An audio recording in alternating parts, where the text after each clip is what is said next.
Hello, episode 22. Thank you. Thank you for being here.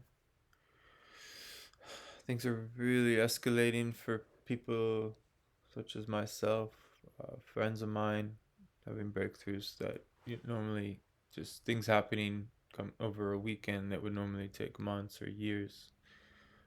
Um, for me too, it's really powerful. Um,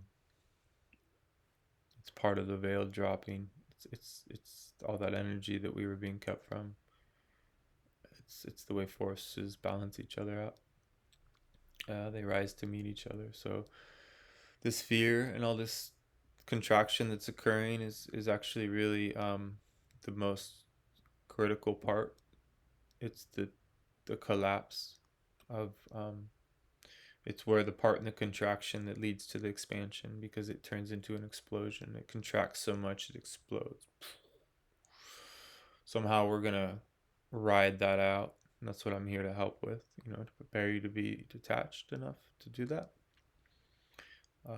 It's gonna be trippy when people start to see how things turn, and the mood, how it shifts, and the joy that's coming. Um, but there's a lot of confusion and a lot of dismay and a lot of sadness as well, because we're gonna be feeling things like we haven't felt before, and we have to look at things we haven't looked at before. It's not easy, but it's gonna be powerful for people that already know how to move their perception. It's gonna be really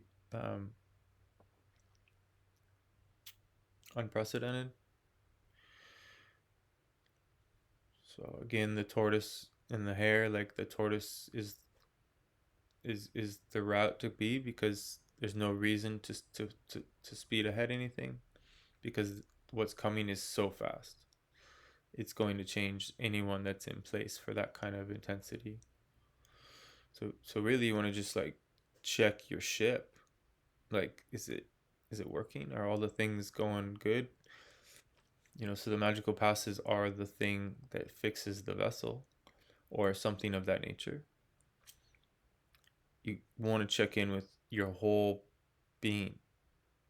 Like, you don't want to repress any feelings. You want to face all the feelings. And don't distract yourself with something to avoid the thing that needs the work. Or at least, make an effort to be self honest. You don't want to cheat yourself. Um, but you will. I mean, you have to know that that's what we do.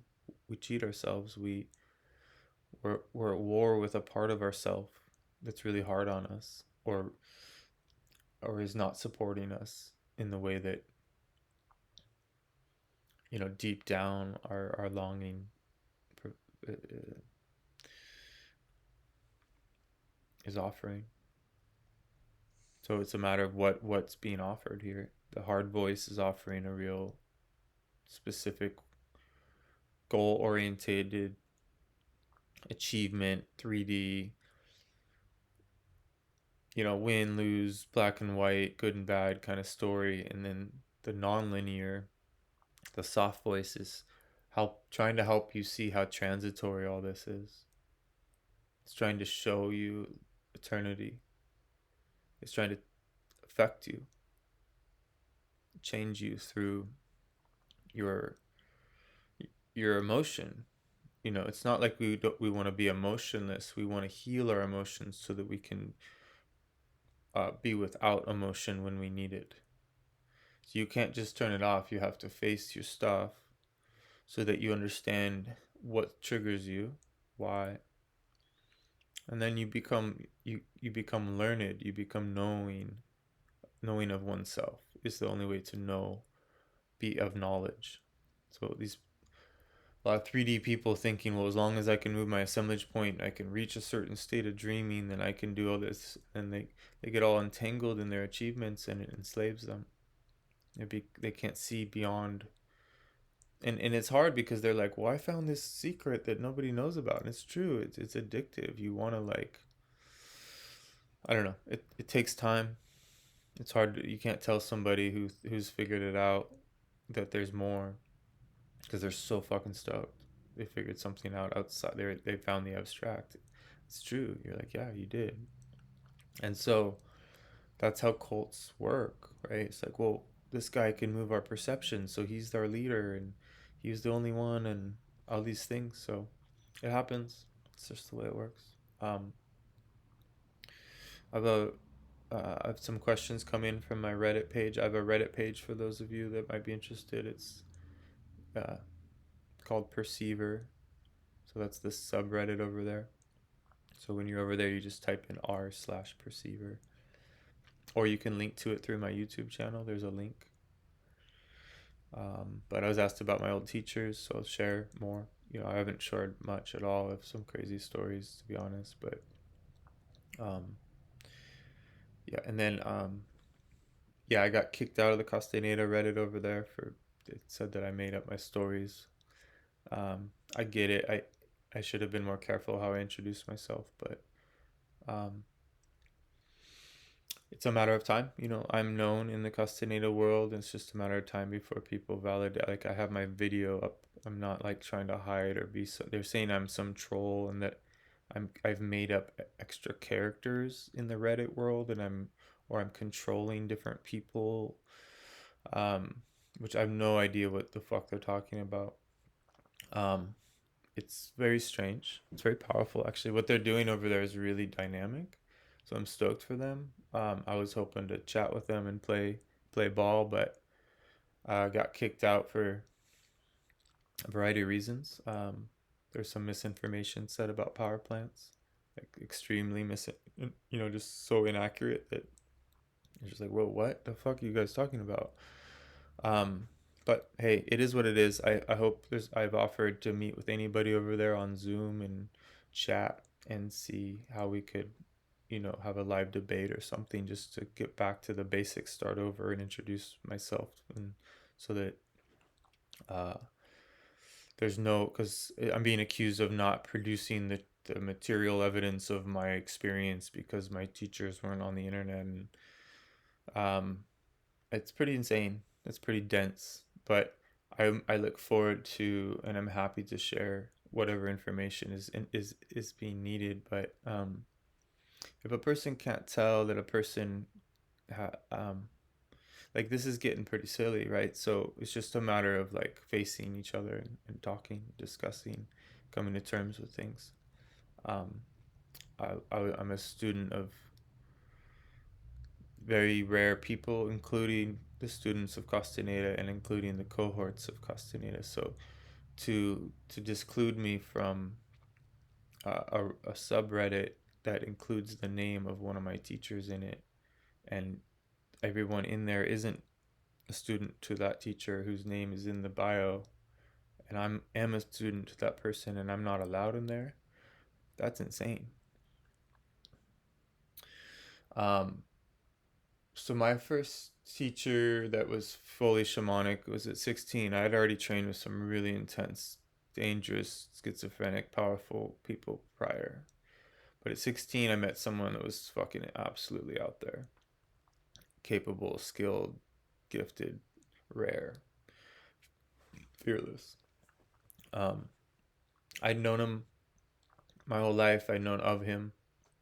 Um, but something happened to him at a certain age and he became something very different. I ended up becoming a student to him. Um, we read the Castaneda books over and over and over like a manual while training in the wilderness. In the wilderness, we were learning how to face our physical fears as well as our energetic fears. We're constantly having to cover our gap because we were so open by his words, by the way he moved our perception. He had a capacity to talk us into heightened awareness as well as scare the shit out of us. He would climb like straight cliffs. Um, no harnesses. He taught us how to walk out on these huge log crossings, and you get out in the middle of there and you're shaking for dear life, and you end up hugging, getting down and hugging this thing, and you still feel like you're gonna shake yourself right off because you're way, way, way out there on these huge, over these huge canyons and stuff, and um, being able to get back up and shake it off and face your, you know, just heal your nervous system and walk across that thing is really powerful. Doing that every day or multiple times a day, or, you know, learning to eventually just walk across it like it's nothing. Like, it's no big deal. It's what slackliners and people do. It's just when there's no harness, you know, and stuff, you're dealing with real intense feelings running through your chakra line, or whatever you want to call it. Um, but more so it was more technical jumping and having to land on certain boulders, or like he taught us how to use like the wet boulders or the wet wood as ways to skate on your feet. So it's like snowboarding but with just your shoes. And he was so good at it that he was able to you know, I got really good at it.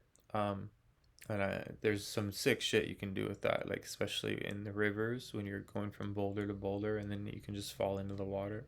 But it's sketchy. It's like helmet worthy, but I don't know. I mean, I snowboard through the trees hard. I don't live this life in fear. I live it assuming I'm gonna die, and I follow my feelings and my gut. I don't am not here to live forever, but I plan to. I'm down. I'll stay as long as I'm given, you know. And I have a lot of intention to stay. So it's not like I'm suicidal or reckless. I mean, especially compared to this guy. This guy was just like, he would break his shit, ankles, wrists. I mean, all the time. And he just heal it up super quick. He'd make homemade casts and shit. He was just a strange, powerful man, professional skateboarder. But he wouldn't let his photo be taken, you know. So it didn't really work out. But um, the gazing part was the intense part. That's the disassociating part, you know, using psychedelics to learn how to gaze. And then he would take the psychedelics away. We'd be sober and celibate most of the time, which is, and fasting, you know, just purification all the time. We'd only eat certain things. It was pretty, you know, the things you wish you know, it's things you don't want to eat instead of the things you want to eat. But that was just the way we were doing it. It was very disciplined. Kickboxing, framing houses, daily hanging out with the same people. We're all in kind of a tight little crew, all, you know, being fucked with by this dude. Our egos were being fucked with hard. Um, and he didn't like me, so, and I, you know, it just, we were from opposite realities. I was, yeah, I was, he was, I was signed to come in and learn, and I was probably the only one that really learned, you know, um, what he could offer during the time, because I even though I didn't trust him, I knew I was there for a reason. I don't think the other people trusted him enough to benefit to the degree that they could have. But now they are benefiting from having survived that shadow teacher and then seeing what he did to them. Like, so he emotionally abused a lot of us. Um, he was very out of balance in that he didn't have anybody calling him out on his shit. Um, so like at least Carlos had Don Juan, and then Carol has had Don Juan, and if you don't have someone calling you out on your shit, and you haven't reached the state of what like Carlos Castaneda or Carol Tiggs has reached, then you know you're gonna turn into a fucking monster. Like it's a cult archetypical trap. We have to have people that show us our mirror and help us see the parts of us that are undeveloped. Like that's what Carol Tiggs did for me. I drove through Mexico with her, and she moved my perception so slowly and subtly that I didn't even realize it until, you know, days later. But she was maintaining. She was visiting me in my hotel day after day, and we got to know each other in a unique way. Like in just that, um, not much was said, but not much was needed to be said. She's very capable to say very little and to have it reveal so much. Very psychic person. She was able to tell me what was kind of happened to me like the next day and the day after, and it's just that's very powerful to be around. It's like in the books when Don Juan was trying to tell Carlos things. this is mild compared to what Carlos went through, but it's just all stuff to come to terms with. So my teacher um, was avoiding going to learn from Carlos. This was in the mid 90s. We could have gone and learned from Florinda and stuff, but he saw the movements and said, "What the fuck? Like, we're not doing this shit. This is our shit's, So we just didn't. He just was like, "Nah," which is, interesting. Had we gone down there, they would have been like, "What the fuck?" Because we were super weird and abstract, and we're pretty much living in the woods, like either that or under my house in what we called Narnia. We had this crawl space, and we did so much in there. Like we spent, if we weren't in the wilderness, we were there, or we were always in the woods, but sometimes it was just near like a grocery store or something. We'd just be back in these little trees, like hiding and trying to gaze and see the world from a different perspective. We hiked through the Rocky Mountains with like 70 pounds, 80 pounds on our backs. No idea where we're going. Just with water filters, fucking extracting water out of like nasty like ponds. It works. I mean, those badass filters. We spent a lot of money on a lot of gear. Um, but it was super disassociating. You come out of the woods, you don't even know your name. If you're really doing the work, it can get pretty strange. But I didn't trust him at that point. He had turned on me in the wilderness, which was like a horror movie. So I have some PTSD from this pretend Nawal turning on his apprentice. It's just he played Don Juan. He read the books. He was super fucking powerful, but he didn't have anybody that trained him. He had some Canadian women that helped elevate his experience through some sorcery practices. But it was just because he was born so capable that he was able to move his perception so far. But then he wasn't willing to face his shadow or look at himself. So it all backfired eventually. It backfired when I went to New Mexico to meet a real sorcerer, and he followed, uh, and that sorcerer swatted him out like a fly, and his ego got exposed, and it showed me how weak he was, and how weak I was, and how just fucking insane. Like this fat old Indian, just you would think was you could make fun of him for, like, we were pretty self-righteous and thought if you didn't eat right and all these things, but this dude was a real deal. It didn't matter.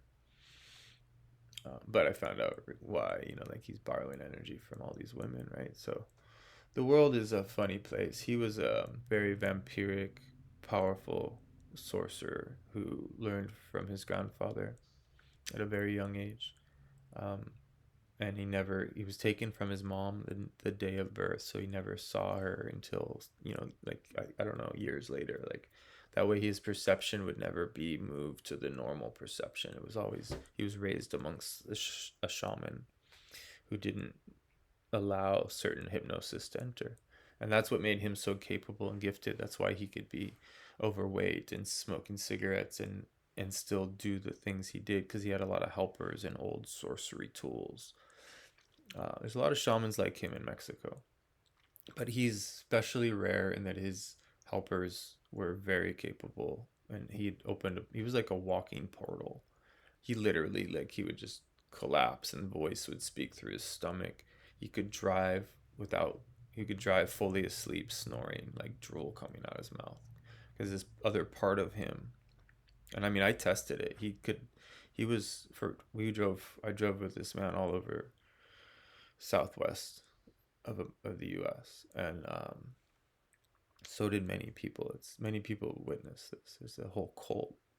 So learning from him was intense. It healed me from my previous teacher. It gave me basics. I learned how to ward and protect and how to intend, and came out of the Castaneda stuff and into more of a traditional thing. I helped elders gather medicines for cancer patients and help people heal from cancer when medical, instead of doing a normal routes and learning about that intention, speaking to plants, the songs that you sing. I learned about we spent a lot of years in sweat lodges and vision quests. Um, he would have a dream of, his grandmothers, his ancestors would show him people in the world, like, oh, there's this woman that's going to be in London with a tattoo on her arm, at this festival. And so he would send somebody that he knew that lived there, one of his wives, and say, hey, look out for a woman with this tattoo. And they would go, and there was sure as shit would be, and she'd end up being one of his wives. He just reach out and pluck somebody out of the fucking, right. That's real shit. Okay, that's a real sorcerer. I don't care what you say. Doesn't mean he was a good dude or anything, and there is no good or bad, but he was in a what they call a walking abomination, in a sense that he should have been dead. He'd got himself involved in all kinds of shit, and he was either being used by his ancestors, or he was using his ancestors, but things were really, really tricky. That was a really powerful group of people. All of his wives were like a third of his age from all over the world. Anyway, so then when this young sorcerer shows up, he's trying to show how much power he has and energy, and he just was. It was like such a revealing experience to see that, what arrogance and ego, and it was sad. It was crazy to watch. And it's not like this old sorcerer ended up being somebody I admired or anything. These are my shadow teachers. These were people that emotionally abused people, whether they meant to or not. They were not healthy mentally. But doesn't But my elder was friends with Carlos Castaneda. He was the first person to say that the first book, The Teachings of Don Juan Yaqui Way of Knowledge, was nonfiction, and he was a student professor at this Arizona university, and because of that, it's created a big stir in the community, and so my teacher ended up meeting Carlos, and they became friends. And in the end, Carlos told him they met the last time my teacher saw him. It'd been years, and my teacher said to Carlos, congratulations, you have so many apprentices all over the world. And he looked at him, he said, I don't have apprentices, I have followers. And it was sort of like intense, like, not, I don't know, he was in a strange place or something, but my teacher said, this is what happens, and he helped us to see that you end up wanting to be alone. You don't want to be a teacher. You don't want people following you. You don't want to be a fucking Hollywood actor or somebody that people recognize. It actually is. It limits your freedom significantly. Um, so it's just something to think about. Um, my elder also knew Rosa, and from the books, and also from the Castaneda books, and also Elena, who was called La Gorda. So he would go and chat with them at times and fuck with them, because he says they were lesbians, and he was always poking fun at them for claiming to be celibate when they're blasting each other off with orgasms all the time. Um, or maybe they didn't, climax. I don't know how they. A lot of sorcerers will just use a different way of being, and it's true. Shamans do help each other out with sensuality and sexuality when they're celibate, just by laying on each other but not doing anything further. It can just settle the nerves and the energy and the intensity of that. And as long as you've gotten out of the carnal mind and you're not caught in the 3D matrix, then you just run that energy and you're good. And so I hope for all of you to get to that place, because everything else just makes us a slave. Unfortunately, if we're not able to evolve in a mature way with sexual energy. So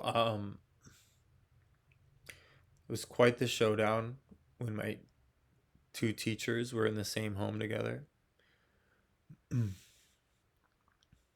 um, my my elder was pretty irreverent and funny, and my the young shaman was pretty uh, taking himself really seriously. So it was really easy to make fun of him, and he he thought he had it in the bag because he just thought everyone was so beneath him. Um, this is the danger, you guys, that I'm trying to share with people about the, the intensity of the type of ego that shows up around the Carlos Castaneda community. It's so insane. And so I understand why I was kicked out of that group. They assume I'm insane. That's what they're saying, that I'm totally insane.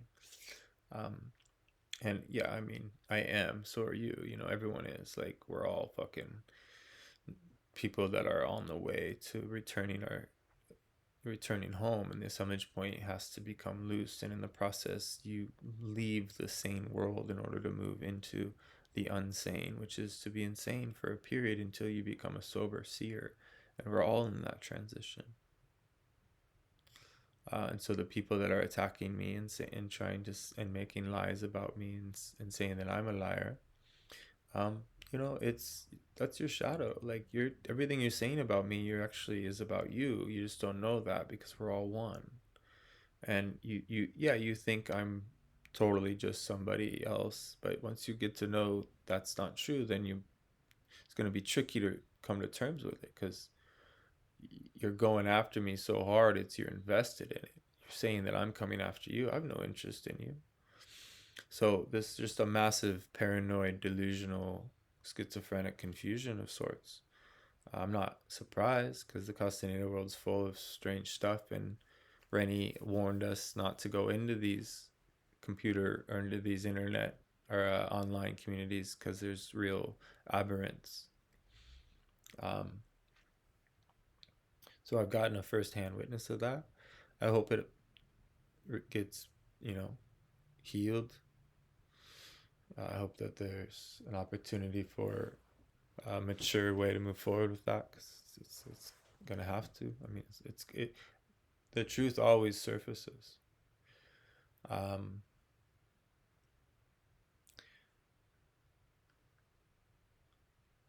so the fact that my elder could do dreaming like he could, just really nobody could. You know, he learned how to pass the gates of dreaming when he was like 2. He was taken amongst like really gifted shamans outside of his grandfather, because this guy was supposedly prophesized to be some special dude. He was born on January 1st, you know, at 1. It was all these numbers and all this symbology, and so they put him out supposedly in the wilderness. um, and this isn't uncommon, but they put him out in bear skin, and because he was signed to be a bear prophet. And if the bears let him be, then he was. And if they, ate him, then he was a sacrifice for the people. And that's the extreme nature of the tribe, or the way that his my elder's grandfather functioned. And this was not tribal, like just because they were Choctaw Chippewa doesn't mean they followed that way of gnosis. They had their own. His grandfather had a very specific knowledge base separate from his people. That's often the case, just like Juan Matus. He's just because he was Yaqui doesn't mean he was teaching anything that had anything to do with the Yaqui. But Carlos Castaneda misunderstood that, and made an erroneous error in the title of the first book, calling it a Yaqui way of knowledge. That's that shouldn't have ever happened, but it did. Um, but that's the same mistake that we all generally make. We just are caught in the 3D. We don't think. We assume that everything's a lie. We're just used to things being generic and stupid because everything is. But there are some real things in this world. Carlos Castaneda was a real thing. He was a real person who was trained by a real rare being. And Carol Tiggs is a real woman that's also in the same boat and is still alive. And people want to talk to her, but when they get around her, they can't even ask any questions that matter, because they're not in a place to even receive the answer yet. But when you are ready, she completely redirected my life just in the short time that I spent with her. like significantly. Um, because she wasn't telling me something she'd learned, she was plucking it directly from source. And that was the difference. That's what I needed. She challenged me. She showed me she was a very direct mirror. So I just hope that everyone would seek a mirror, seek an unbiased truth, to be given a reflection of themselves. That's all. Like, if you don't want to face the mirror, then you're not going to want to do the shamanic work, because it leads to the mirror. And then I've watched people think that they're ready for ego death, and then they get to the ego deaths and they start to scramble and try to hold on to their image, to their material, like bad, and then they end up in out of balance. So you don't want to intend ego death all at once. You want to intend it slowly, make an adjustment toward it. The tortoise always beats the hare. The hare always gets out ahead, saying, "Hey, look at me, I'm ahead, I'm the only one." They fall on their face. It just happens every time. Or they, whatever, they get excited. They think they got it in the bag, and so they just, something something happens. And it's not about winning or losing. I'm just talking about you are the tortoise and the hare. If you can operate from the tortoise position, then things will actually go faster, because speed is an illusion. It's based on switching speeds within your own perception of things, because all of this is an illusion too. So what you set your intention, and your intention is abstract, then nothing matters. None of the other things matter. You don't have to bully people in a Reddit room, or you don't have to like get entangled in dramas, because your purpose is so pure. And so you just listen to the guidance and you follow what you're guided to do. Um, but we're all struggling to follow our guidance, and we always probably will, to a degree. And so that's why we can call each other out on things. And that's why you don't want to block voices, and just keep things in balance, or keep things real. um, Authenticity is such a rare and beautiful thing, and it's going to become our currency. It's going to become what is worth something, compared to all the fake people that were willing to just work mad hours and ditch their children and do whatever they needed to make money. And that's just going to fall apart. That whole concept, that that's part of kind of what happened this year. People got to see their reality and realize what they were doing. So it's going to be a huge shift in perspective, and it's waking people up to how unconscious of a system we've been in. And then that's exposing the media for being an absolute system of propaganda, and that's going to wake people up too. You still have shamans that don't understand that the media is about to be exposed for being completely corrupted, like that the media is China, that we're in World War III right now. That the scientists that supposedly are telling us all these things are using fake tests, and they're using rigged tests. They're just like the elections. All these things we haven't had an honest election since the 60s. Like, we're about to find out the truth of the world, that it's basically that more of it is unknown and less of it is known, right? So we thought we knew about germs. We don't know shit. It's still the unknown. It's not known. We have to get clear about that materialism is necessary for the world economy to function as it is. And so if materialism were to fail, so they quit looking into virology in the 50s, because they realized that the more they looked, the more their germ theory failed, right? So that means that we are in the unknown still, pretending to operate in the known. And because shamans have warned us that the unknown is coming, that means these known things are going away. That means gnosis is coming, true gnosis, which is to be open to the secrets of the spiritual mystic. Right? That's where the truths are. The shamans have understood this. So these videos, or what I'm sharing, will prove to be really needed in time for people that are trying to transition or something like it. Doesn't have to be mine. But coming to terms with this whole system and waking up and coming out of the hypnosis allows you to see it. Once you have to get through a few or a variety of particular types of hypnosis before you come into realizing, oh, this coming out of one hypnosis leads to coming out of another and another and another. And so the shamans that aren't waking up to the other types of hypnosis are going to have a really difficult time validating the fact that they claim to be seers, because they're hanging on to an old system and expecting, that somehow that will justify their past, when they're not willing to admit, oh, I might have been wrong, I may have been misled.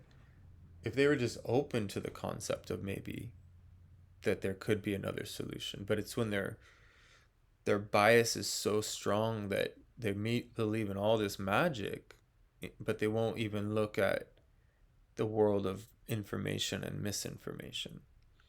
Um, that's all going to change as well. We're moving into a time where that won't be possible. And so great conversations are coming ahead of, we're going to have more humble people willing to look and learn and see and perceive things from all these different viewpoints. Um, but at the same time, you're going to have all these people showing up to learn the shamanic side, because they're going to realize that this illusion doesn't offer anything anymore. It used to be sort of interesting and fun, but now it's collapsing. It's going away, and we're being led into something truly powerful, truly beautiful, and that's to heal our nervous system and become dreamers. There's all these people doing crazy, powerful dreaming, but not there's room and a place for people that are willing and open to learning the dreaming awake side and being able to enter the matrix and apply this gnosis to liberating their life within, as well, as having the breakthroughs at night and using the dark and using the dreaming gates and being able to focus on the recapitulation. It's all good stuff. I gotta run. Bye.